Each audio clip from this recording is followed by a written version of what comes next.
మత్తయి సువార్త 3వ అధ్యాయము 11వ వచనము. నేను నీళ్ళలో మీకు బాప్తిసం ఇచ్చుచున్నాను, అయితే నా వెనుక వచ్చుచున్నవాడు నాకంటే శక్తిమంతుడు. ఆయన చెప్పులు మోయుటకైనను నేను పాత్రుడను కాను. ఆయన పరిశుద్ధాత్మతోను అగ్నితోను మీకు బాప్తిసం ఇచ్చును. ఇక్కడ యేసుక్రీస్తు ప్రభు పరిశుద్ధాత్మను బాప్తిసము మనకు అనుగ్రహిస్తున్నారు. పరిశుద్ధాత్మతో బాప్తిసము పొందకుండగా పరిశుద్ధాత్మ ద్వారా తండ్రితో సహవాసమును మనం కలిగి ఉండలేము. ఎవరు నీటి మూలముగాను ఆత్మ మూలముగాను తిరిగి జన్మించితేనే తప్పించి పరలోక రాజ్యమును ప్రవేశింపలేరు. కాబట్టి నీటి మూలమున బాప్తిసము పొంది ఆత్మ మూలమున బాప్తిసం పొందాము అని అనుకొనడానికి వీల్లేదు.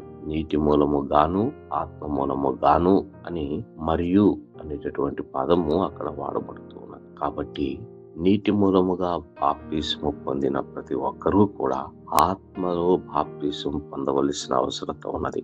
ఆత్మలో బాప్తిసం పొందిన వారు మాత్రమే పరిశుద్ధాత్మ కలిగించు ఫలములను అనుభవించగలుగుతారు. మొట్టమొదటిది పరిశుద్ధాత్మ మనకు అనుగ్రహించినది తండ్రితో మనకు సహవాసమును ఏర్పరిచి ఎప్పుడెప్పుడు నా తండ్రి నేను కలుసుదునా, ఎప్పుడెప్పుడు నా తండ్రితో నేను మాట్లాడుదునా అని నిత్యము ఆయనతో కమ్యూనికేషన్ లో ఉండడానికి మనము తాపత్రయపడతాం. మరొకటి, ఆత్మలో బాప్తిసం పొందినటువంటి వారు అబ్బా తండ్రి అని మొర్రపెట్టుచు ఆత్మలో ప్రార్థించు భాగ్యమును పొందుతాం. దేవుని యొక్క ఆత్మ మనలో నుండి మనల్ని ప్రేరేపించుచు మనకు ప్రార్థన నేర్పించుచు ఆయనే మనలో నుండి ప్రార్థించుచు ఉంటాడు. మూడవదిగా పరిశుద్ధాత్మ బాప్తిసం పొందినటువంటి వారు మాత్రమే సహజ సిద్ధముగా ఆత్మ ఫలములను ఫలిస్తాడు. నాలుగవదిగా పరిశుద్ధాత్మను బాప్తిసం పొందినటువంటి వ్యక్తి ఆత్మ వరములను కలిగి దేవుని కొరకు బ్రతకడానికి, దేవుని రాజ్యమును కట్టడానికి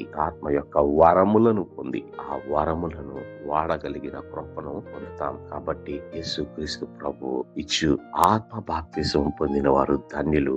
లేకపోతే అంత్య దినమున తీర్పులో అగ్ని బాప్తిసమునకు మనము ఎదురు చూడవలసి ఉంటుంది. కాబట్టి ప్రతి ఒక్కరము ఆత్మ బాప్తిసము పొంది ఆత్మ అనుగ్రహించు ప్రార్థన ఆత్మ అనుగ్రహించు ఫలములు, ఆత్మ అనుగ్రహించు వరములు పొంది నిజమైన దేవుని కుమారులముగా క్రైస్తవులముగా జీవించే భాగ్యము దేవుడు మనకు అనుగ్రహించునుగాక. ప్రార్థన చేసుకుందాం. పరిశుద్ధుడా, ప్రేమ కలిగిన మా దేవా, నీ పరిశుద్ధ నామమునకే వందనములు. నీవు అనుగ్రహించు ఆ ఆత్మ బాప్తిసమును మాకు దయచేయన.